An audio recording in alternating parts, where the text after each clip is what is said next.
All right, coming at you from beautiful BC and actually Vegas this time.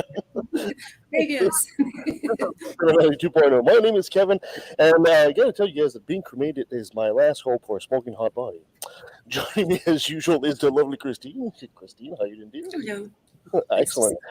Christine, we have a very interesting show today, and we have a very interesting guest because let me tell you something here. Very interesting. Did you know that overall 80% of Canadians believe that doctors play a central role, and followed by nurses at 73% and paramedics at 66%.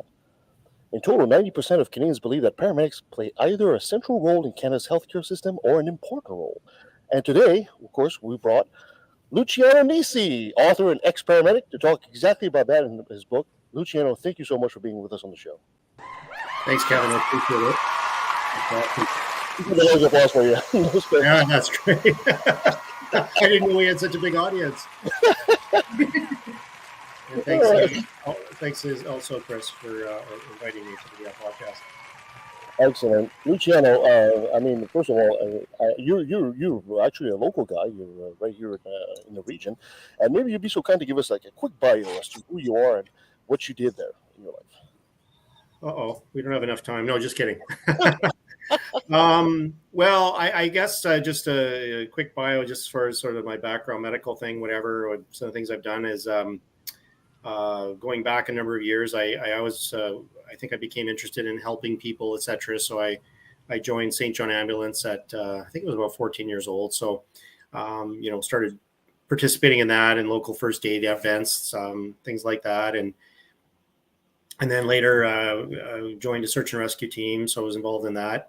And as things progressed, wanted to get more involved in things like that as a professional level. And at 23, I joined the military as a medic, and I was actually aspiring to be a SAR-tech, search and rescue technician, which I still think is one of the coolest jobs out there.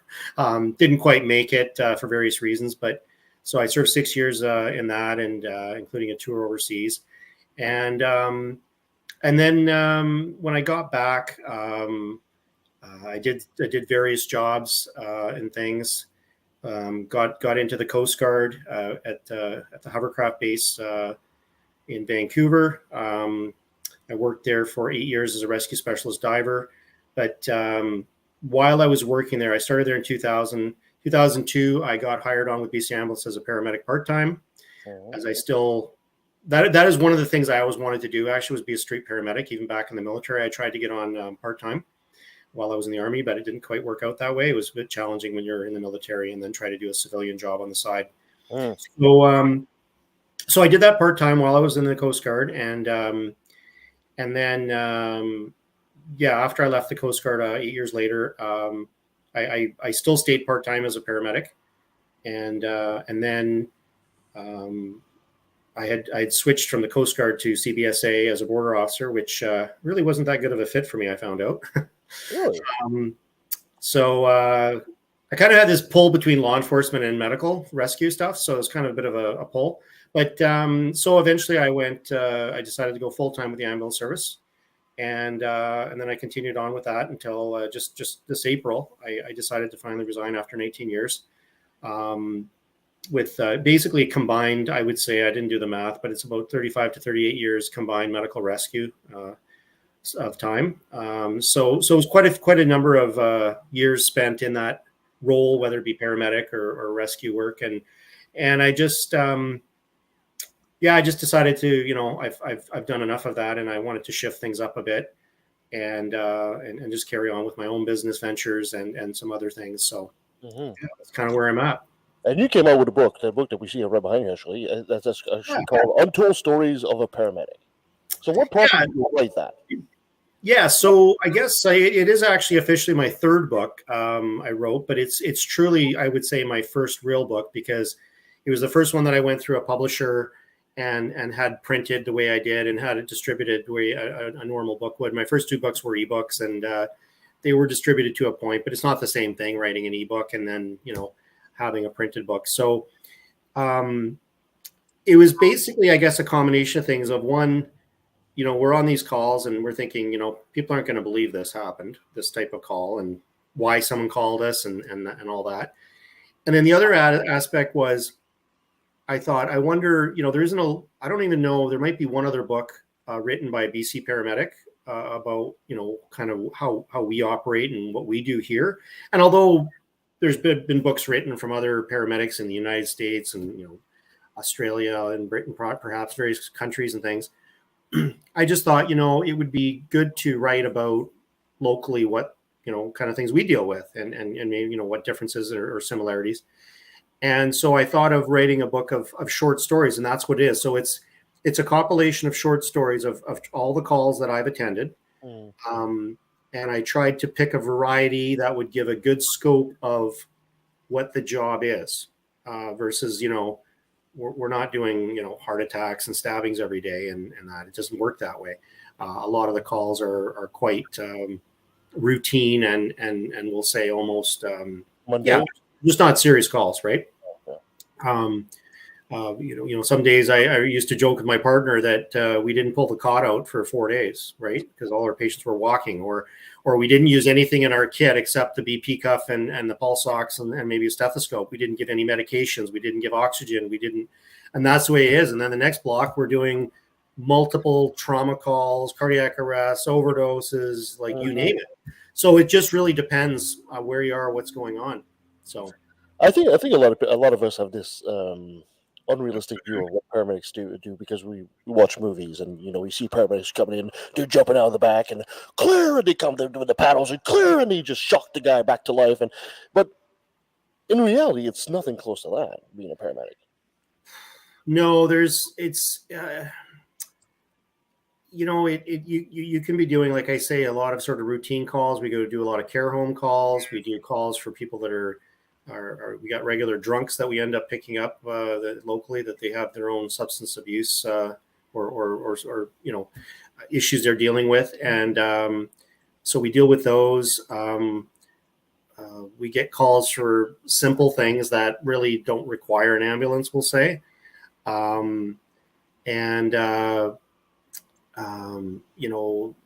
even just a simple sprained ankle where someone can just be hopped to a car and go down and just get an x-ray to make sure it's not broken kind of thing.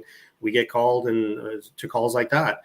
On the other side of it too, we get calls to things like, anaphylaxis, chest pain, short of breath. The stabbings and shootings are actually often very, very more often gang related. That's pretty much predominantly the case from my experience. But and then of course there's car accidents and things like that. Obviously there's those sorts of things as well. But so it is a mixed variety. It really depends on the day, and I noticed depends on the community I'm working in. The types of calls we get are very. You notice that when you start working in a specific area. Whether I worked, downtown Vancouver, East Side, of course, has its own unique environment. But even just Vancouver is different than Surrey and Burnaby and Delta. There's different types of calls in those areas. I've definitely noticed. So I don't know if it's just demographics or, I'm not sure. But I'm assuming like in some places of Vancouver, you probably get patients that get swallow kale wrong and they choke on that. And then in east side of Vancouver, there's like a stabbing with a needle. Well, it was interesting because east side of Vancouver, I remember I didn't work a lot down there. I didn't work full time. It was when I did some part-time shifts and things like that, or when I was irreg. But I was very shocked. I remember because I hadn't been down there for a while, and literally every single call was a wait for the police. And the wait for the police call means that it's unsafe for us to enter without police presence. So it was just like, people barricaded into rooms or weapons potential or history of violence from this call taker. Or I was just like, every single call was always like that. I was like, where am I? Right. Like, we're working in, even in Surrey, you don't get that. Right. So, which is similar in some ways, but different. Right. But you get calls like that. So yeah, it was very interesting when I worked down there. I remember that. I was like, Jesus, every call's a wait for the police. Like, wow. So, do you feel that like you said, every area you work in has some slight differences, but as a whole, I mean, the brotherhood of paramedics, whether it's back east in Quebec or here on the West Coast or down south in Texas, you guys essentially are facing problems that are common to the entire profession. Yeah, I would definitely say that. And I can't speak obviously to areas outside of where I've worked specifically, but I would say it's fairly similar. When I read posts from various paramedic associations and groups, you know, and you share things. And we also have a couple paramedics that I worked with when I worked specifically in Surrey that were from the UK. And when I talked to them, they have similar issues. And then we had some exchange students come from China, various places from there, and they come to experience what it's like here. And the way they do things and how their medical guidelines and treatment guidelines and things are different, and there's differences in that aspect. But the same types of call situations are pretty similar, I would agree, across the board, no matter where you are in the world. Mm. Do you feel that as far as the general public is concerned, they have a respect for the profession of being a paramedic? Oh, absolutely. Yeah, I would say. And I think I really noticed a dramatic shift during when COVID came out. It was actually very profound. I think in general, I definitely had a very positive, the public's appreciation for us. I mean, multiple times I would say walk into Starbucks and someone says, yeah, your coffee was paid for, but the person won't announce who they are. Or you're in the drive-through and you get up to pay and they say, yeah, the person ahead of you paid for your coffees or whatever. Things like that would happen, randomly. And they often didn't want to get acknowledged. So there was, sometimes it happened in person as well and that, but so there was definitely that kind of like appreciation where people wanted to do something. They wanted to actually show their appreciation more than just say thank you. But when COVID came out, I think because we were the ones going in to the homes first with the unknown, we'll say, and because there was so much in the media about it and everything, and it was a bit unknown, especially when it started, like the transmission rates and exposures and our risks and things like that. No vaccines, obviously. And so it was quite amazing what type of appreciation we got for that. Yeah. Interesting. Well, before we get into the maybe the more nitty gritty of the problems with the profession and where it's going, give us one of your favorite stories. I mean, you've seen a lot of things, so give us a few stories that that really touch you. Then, and I mean touch you, I mean your non-sexual way, of course, right? Thank you for. I knew that was coming somehow. Yeah, of course. Well, exactly right. Well, okay. So I guess before I say a story, though, are you looking for when you say favorite story? Are you referring to something that happened? I'm just thinking. My brain's just spinning right now, trying to think of something. But something that's touching your mind, right? What's that? Okay. Like, are you looking for something dramatic or the one that made you think the most, and the funniest story? How's that? Sure. The one that changed you the most. Oh, wow. Okay.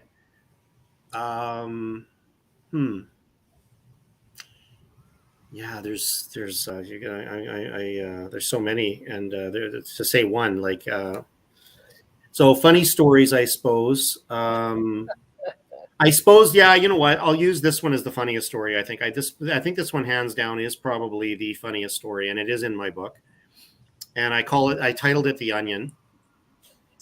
And a young man, probably about 22 years old, called 911 because his eyes were burning, and it was from processing an onion. And we were in the station, and we were just about going to be off shift within the hour or so. And I was just finishing off stories for my book, actually, at the time. And dispatch called and said, yeah, you're not going to believe this one. And, we've got a guy that's calling because his eyes are burning from cutting an onion. And I'm just like, are you for real? He's like, yeah. I said, you have to give me this call. Like, you have to keep me on this. Like, I need this story, right? So and it was a routine call, which means non-emergency, right? And what can happen often when you get a call, you can get upgraded to an emergency call, right? Yeah. I really wanted to be on this call, right? Like, you have no idea, because I wanted this story, because I thought, okay, this is one of those stories that you can't make up, right? You can't.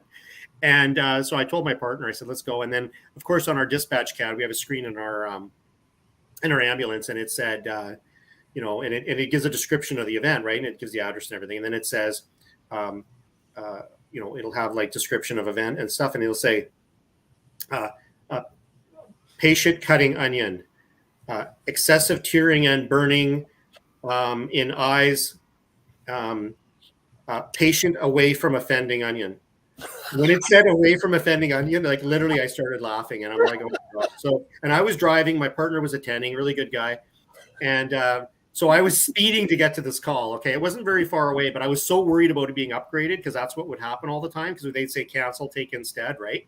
Like, I was short of breath, whatever. I literally begging the dispatcher, I'm like, you got to let me get to this call, right? I'm like speeding a little bit to get to this call, right? To get there.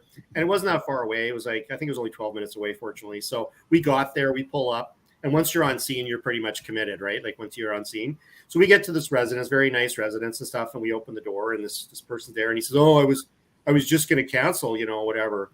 And my partner's like, no, we've got to come in. We better do a full medical assessment and make sure you're okay. Because he was adamant on the way that he wanted to bring this gentleman to the hospital. We have a bit of a sick humor because, he kind of wanted to present this person to a nurse, which would not be very understanding about this demise. So what happened during this call, my partner's very kind of serious about it. And he says, okay, let's sit down. He starts asking questions and you got to understand, like, I basically can't control myself here. Like I'm doing, I can't laugh because that's inappropriate and unprofessional. So I kept pretending I had a cough.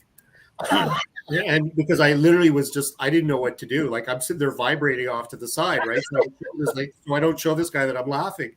And then of course my partner being very serious about all this stuff, he's asking a very serious, questions about all this stuff. And finally I was sitting at the table documenting some of these things. And my partner's looking across him with the most intensity and sincerity and says to him, so are you on any medications? Which would be a standard question you'd ask somebody, right? And then he says, no. And then he says, should you? Right? So like I think I just started vibrating. I pretended I was practically choking. I said, I got to step outside for a minute. I literally walked outside. I went in the ambulance and I literally laughed to tears for at least 5 minutes easily. I literally was laughing so hard I couldn't breathe. And I'm thinking, okay, my partner's okay. He's like, nothing. This guy's not going to collapse on us. So he's not like I'm abandoning any patient. But so then I got composure myself and I walked back in and I was like, okay. So then when I walked in, like, my partner's trying to convince this guy to go to the hospital. So I come in and I'm listening to a little bit of the conversation. So I look at the guy kind of intently and I said, sir, where's the onion now? Right.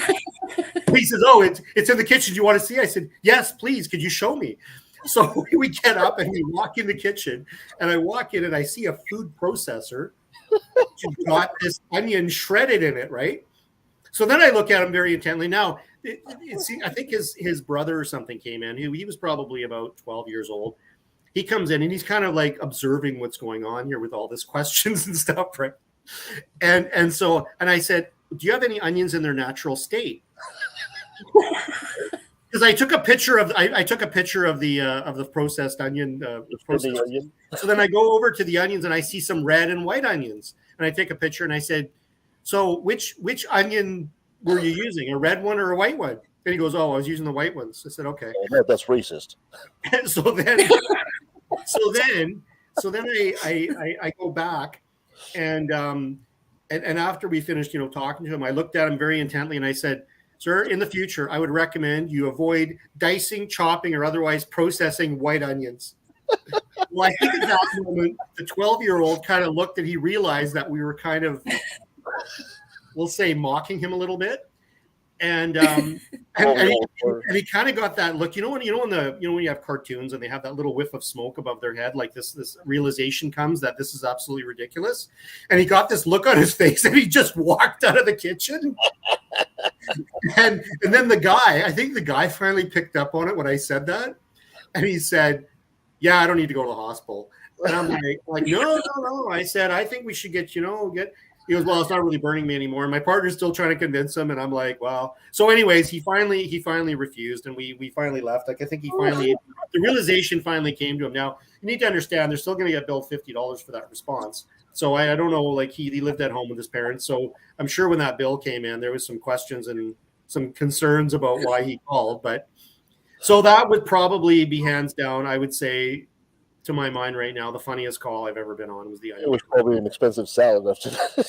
$50. Well, you see, It was like, so like I said, you can't make this stuff up, right? Like no, you just can't. no. Like you can't make it like that up. And How for old- our audience out there, for anybody who's chopping onions, the Is trick it with cute? onions, what's that? I missed that because everybody froze. I was wondering how old the kid was about. About 12. The No, onion no. kid. The young boy was 12. Okay, He was I about thought that 20. He was about 22, Okay. give or take. And as I was saying, for our audience out there, the trick with onions is not to form an emotional bond with them, as you can. Like I said, it was just in disbelief. Like, I've been to lots of other calls as well, but like that one, I think, is pretty much, yeah. That's probably the funniest. Yeah. You know, David Lee Roth, the singer, later on had a career as a paramedic as well. Oh, really? I remember him saying that. He said, you know, when you see a birth, when you see a woman give birth, that's when, as a paramedic, you've seen it all, and you call it quit. Was there a moment like that for you? When a call was too much, or just When you did a call and you said, okay, that's it. I've done a career. no, but one of the reasons I left the career was because of and I have no problem saying this actually now, because it's taken a number of years to accept it, and I think it needs to be brought, the awareness brought out as well. But when I served in the military, I went to Rwanda, Africa in '94, and it ended up being a rather intense operation in the sense of what we were exposed to. So anybody that doesn't know, this is when there was a civil war. It lasted a little over 3 months, and just about 800,000 Tutsis were massacred in a very short period of time. We went in as a humanitarian mission as the Canadian military. We weren't under the UN or anything. It was Canadian military. But during that operation, there was a lot of sights, sounds, and things that we were exposed to. One incident that I was exposed to was a hostage situation I was in, and I didn't find out until 21 years later that I had been affected by PTSD. So it literally took 21 years before I finally sought an assessment of, it kind of just came about through some various things that maybe there was something bothering me. And so what happened with my career, I already worked, in the Coast Guard, recovering bodies and various other things we were dealing with, and then as a paramedic. So as far as the final thing that came it was actually not a serious call. It was actually a guy that was drunk. He was an alcoholic. The family had called us because he did have a cardiac history, but he had been drunk for a week and they didn't know what to do with him. And ironically, the family member was a nurse. Okay. So I was like, and that was the call literally that caused me to say, I'm done. It wasn't a trauma call, but having said that, the constant exposure to trauma was continually affecting me in a negative way. So I decided this call kind of was the one that caused it for me. But like most people think it was something traumatic, but it wasn't. But the cumulative effect of all those calls were no longer beneficial to me. So I decided that it's better to step away from it after 19 years of doing that particular role and say, yeah, okay, I'm okay with this. Like I've done enough. So, but there was some other calls that there was a call that actually affected me quite a bit. I don't know if you want me to get into that or not, but there was a call that actually affected me probably a couple of years prior to that. And a couple of them actually, but so there was some specific calls that probably assisted in that decision, Yeah, if you can call it. Yeah. So, but I think it's not like there's different facets to the whole PTSD thing. Is that a lot of people just assume every paramedic, cop, and firefighter has PTSD, which thankfully they don't. But the other thing is, there's like, just because of the work of the job, they're like, well, of course you have it. It's like, well, the thing that happened in Rwanda, I was exposed to a lot of stuff, but there was one specific incident that literally was sort of, we'll say, the overall cause of it. Yep. And essentially it's your body's inability to properly process that information and let it go. Right. That's in a nutshell, that's how I'd say it goes. your brain, your memory hangs on to it and doesn't process it and let it go. And that's what often creates a sort of a PTSD type situation. Cumulative can have that too as well, and other things. There's other factors, but I'm just saying that in particular, like that can be a factor. But all the other things I saw, say in Rwanda, or how many body recovers I did with the Coast Guard, all of those incidents could have caused it as well, but they didn't. So that's what I'm saying. Trauma in itself and being exposed to it. People that do that kind of work, we get excited and ramped up to do that type of work in the first place. So that, I think, is a protection shield for people that do it, whether you're a nurse working in an ER or a trauma room or a paramedic, frontline worker, whatever. I think that's what draws you in the first place. And you don't, nobody goes in the job thinking they're going to be affected later in life, right? I certainly did. Of course. So. Is there among paramedics? I mean, I used to do some jobs in security and law enforcement really myself, and I seem to develop a sense of dark humor to deal with some of these these situations. I'm assuming it was the same for paramedics. Yeah, I remember actually even it was actually a Coast Guard call.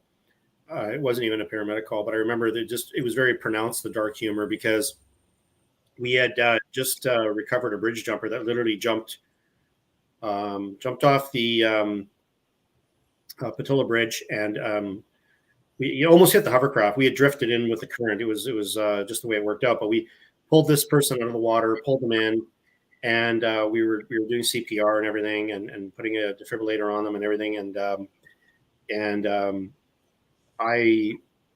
I can't remember exactly the comment I made, but it was quite dark and callous, and it would have been viewed by bystanders as being probably very inappropriate.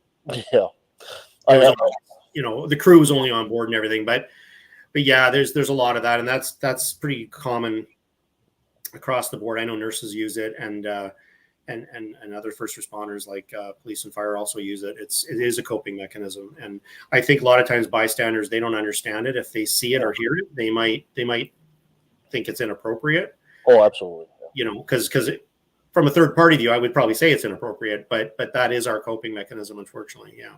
Yeah, I remember years ago when I was working in the port of Vancouver, and there was an accident, and the car caught on fire. The passengers died, and they're literally the paramedics and the fire department are literally like sweeping the remnants of the corpses, the charred corpses, and we're holding the public back. And I kind of elbowed my buddy and said, "Well, they're going to save money on cremation costs, right?" Yeah. See that exactly. That would be a classic dark type statement that you'd make, because I mean, it's interesting for paramedics. I can say pretty much across the board, we want to go to the worst call. We want to go to the train crash. We want to go to the worst call, but we don't want anyone to die. Yeah. So it's like this. We want to go to the worst call because we want to experience it, and we want to be challenged to our limits. That's essentially the way I would put it, at least for myself. Mm-hmm. But we don't want anybody to die, of course. We want everybody to be okay at the end. Yeah. And we obviously want to hopefully make a difference in that aspect as well. But we want to go to the worst calls. It's amazing. Like if you can have all these calls holding, but if dispatch comes over the air and says, "Can a crew clear for a stabbing?" Within seconds, crews that are basically trying to take a 5-10 minute break to grab a bite between their calls will be on the air. You'll have 4 units instantly within less than 30 seconds responding that they're available. Because there's not a lot we can typically do for them, but it's a more exciting call than, say, the calls they've been doing for the rest of that day. I don't know. Onion-related calls seem pretty exciting to me, too. What's that? The onion-related calls seem pretty exciting to me as well. But there's another side to it, too. There's a very... you're just talking about funny stories. I'm just thinking of another one that was kind of funny. And this couple had been probably married for, I don't know, maybe 40 years, whatever. They were in their perhaps late 70s, 80s, whatever. And they were in a townhome, and we picked them up. And the gentleman need to go in the hospital, but he wasn't, it was an emergency. And we had him on the cot and everything. And his wife says, "Dear, would you like me to hold on to your wallet for safekeeping?" And he looks at her like as straight eye as possible and serious and says, "Well, if I want it for safekeeping, I'm not going to leave it in your hands. I'm going to keep it myself." and it was so funny to me because I'm just like, they were just this adorable couple, and you know, Erie's on the cot, she's staring at him, and I'm just like, for real, like, you know, like it was just priceless, like it was just priceless. So Oh man, yeah. Luciano, you've seen it all in BC and all that, but if we dig deeper into the system itself, you know, of paramedics, I get the impression as a layperson that paramedics are getting a raw deal. I get the impression that you guys are underfunded, underpaid, understaffed, under everything. And you would think, with the stat I showed up at the beginning, you know, where 80%, 90% of Canadians think that paramedics are an essential part of the healthcare system, you would think that would change. Where do you see the problems lying here? As a man who's been on And well, there's a couple things, I suppose. One of them, I can only speak for well, BCHS now it's called, but it used to be called BC Ambulance, and they've retooled the name a little bit over the years. There's been some change in administration, but the big thing is there's no proper PR person. So an incident happens, we do have a PR person, but they're never making statements. They're not on the news. You'll very often see, if a call happens, a local fire captain or battalion chief or somebody, whoever, speaking about the call on the fire department's half, but we never hear it from the ambulance. And you'll often have one for the police agency. I know at least Vancouver Police has a very good PR person that does go in front of the camera and make announcements and statements about various things. So that's a disfavor because we never hear the story from our side. And maybe clarifying things like, why was the ambulance delayed or whatever. So that's one thing that happens. The other thing is that, and it's interesting, you have those statistics about people being supportive of paramedics. I don't know if those are recent or not, but for instance, and I will say this because the community of Delta, the mayor is very fond of firefighters, and much more so than paramedics, for I'm not sure what reason exactly, but she wanted their crews specifically there to have more ability to treat patients, etc. Because, you know, in her mind, I was there first.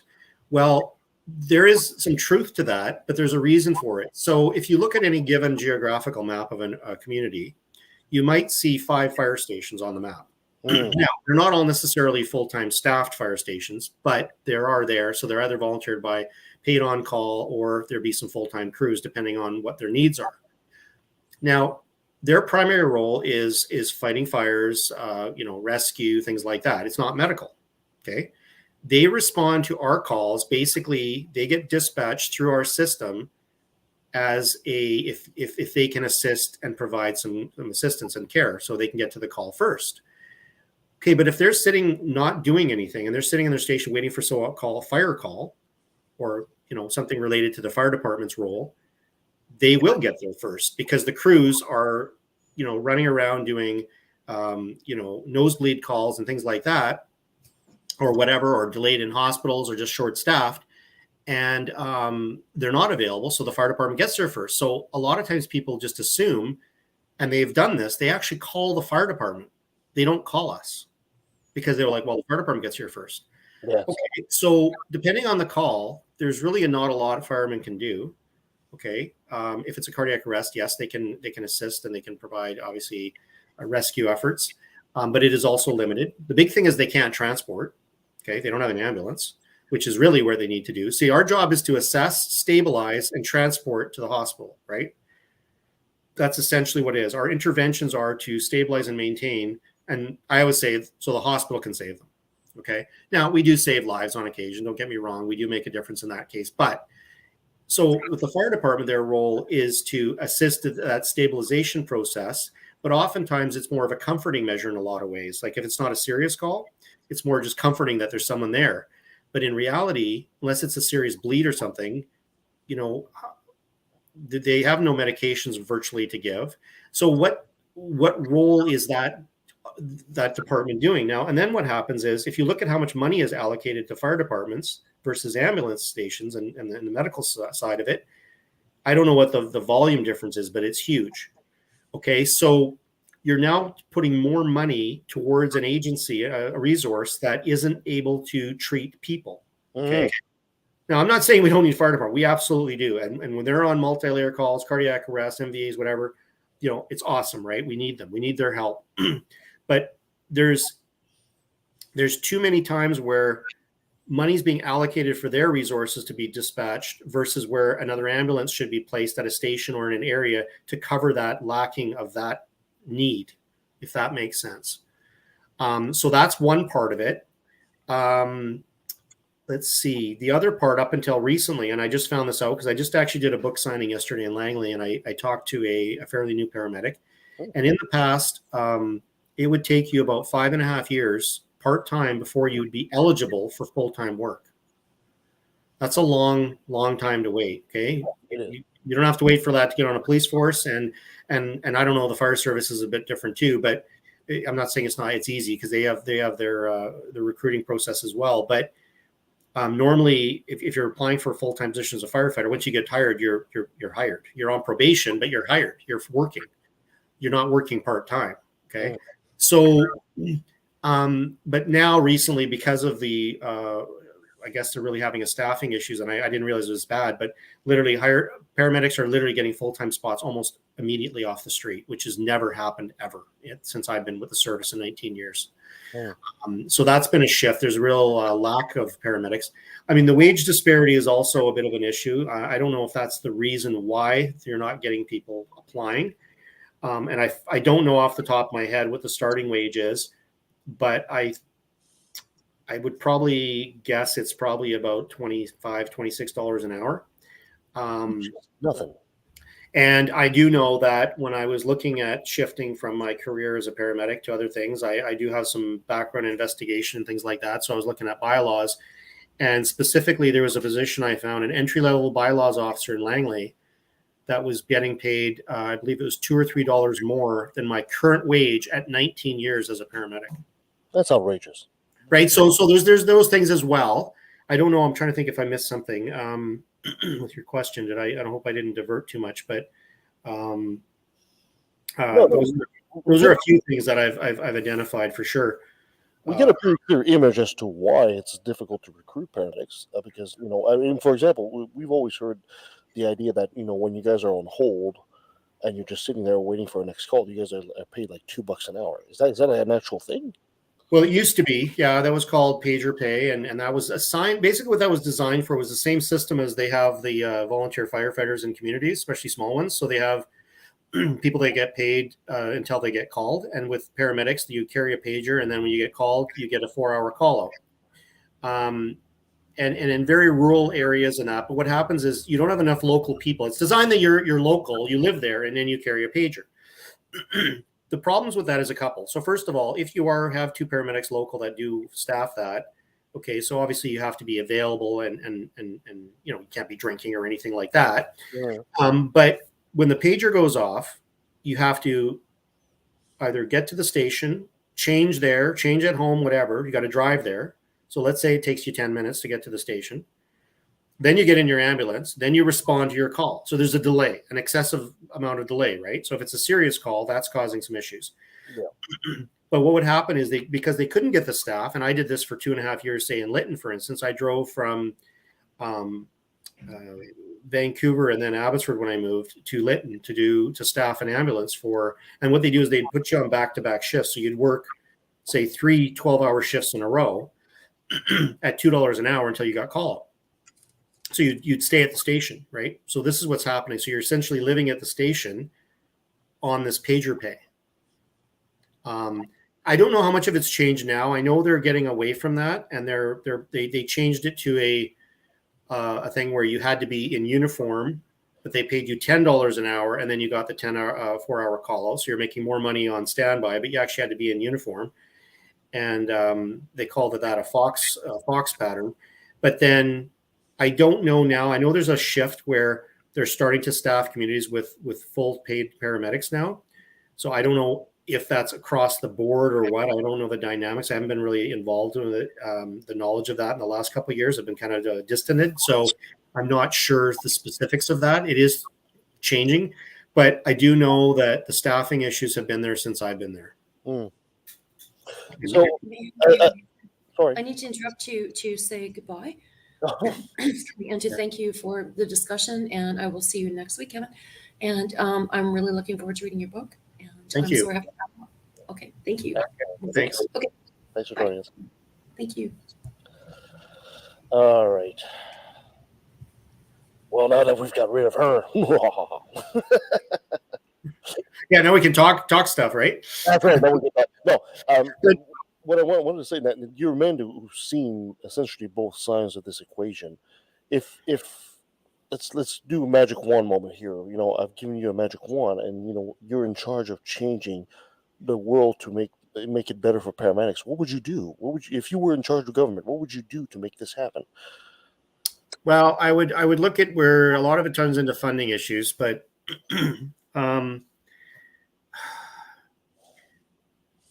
I think first of all, you got to bring the wages up a bit, because what's happening is paramedics are working a lot of overtime to make up the difference, especially in the Lower Mainland, the cost of living. And it's not to sound greedy at all. It's just that, you know, when so from what I've looked at, and I'm not trying to pick on firefighters, but a third-year firefighter on average makes about $100,000 a year. Okay. That's a pretty comfortable career. And I understand there's risks and dangers, especially if they're fighting fires, but they're not fighting that many fires. You know, they're doing a lot of medical responses and stuff, so which a lot of them don't like to do. Some of them do.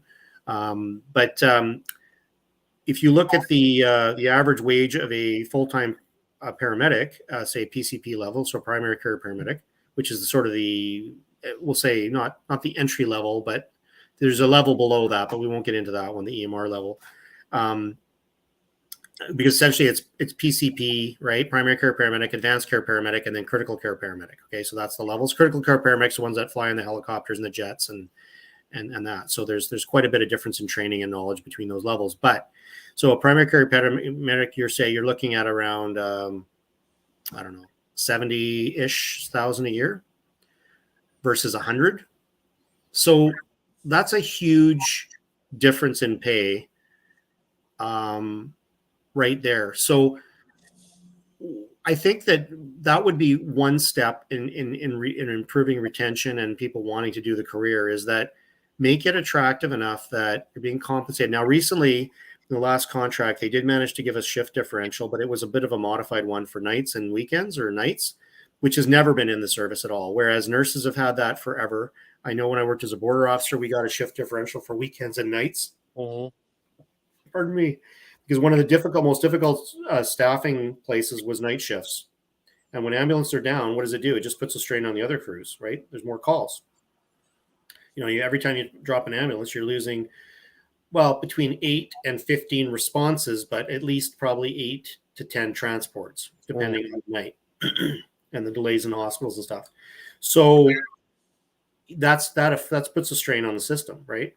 So how do you make it more attractive for people to work nights? Or, you know, there's also a lot of morale issues. There's not a lot of support by upper management. I found I won't get into details, but there's a number of things that have happened to me in my career and other people that I know, where situations happen and they literally assume you're at fault and they don't back you.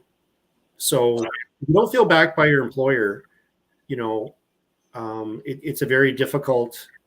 They approach it as a disciplinary process versus a investigative process. Wow. Yeah, so it's not very good that way. And I think maybe with this idea that maybe paramedics are getting hired full-time and full-time work faster is probably, it might help. I don't know. Hopefully that will help. But literally they need to put more cars on the street. Now, the problem though is if you can't staff the ambulances you have now, what's the reason? Right. And I don't actually have that answer for you, unfortunately. But I know there's a lot of burnout. I know paramedics are working too many hours. They're working overtime. There was lots of threats going on in the earlier days that, are you refusing to do this call because people are done? I've done cardiac arrests. Like I just finished cleaning up after it, and they're begging us to get on the air to do a call. And it's like, well, you know, they never used to ask, like, do you need a few minutes, you know, for the mental health aspect. And another thing, what people aren't aware of, if for statistics go, and I don't know what they are today, this was a couple of years ago that I know about it, but paramedics were the highest suicide rate of all the emergency services together, and that includes military, police, and fire department. Really? Yeah. That's And interesting. that was a bit shocking to me. I didn't realize it was that high, actually. Wow. So, I mean, so like, and there wasn't a lot of support. I mean, that's changed a lot. So there's a lot of improvements in that area. But but as far as, I don't know exactly what the answer is to your question. I think some of those things would help. But I could ask my colleagues kind of thing, and you might get 10, 15 different responses as well of what to do. I know our managers, a lot of our new managers now are fantastic. A lot of the unit chiefs are really good that work in the stations, which has helped a lot change morale and that. Sometimes I notice there's a bit of lacking of work ethic, and I don't know where that comes from. Where crews aren't washing their ambulance when they should. That's part of our duties, and I don't know where that comes from. Maintaining the pride of what we're doing. Polishing your boots, making sure you're looking good for your presentation. yeah.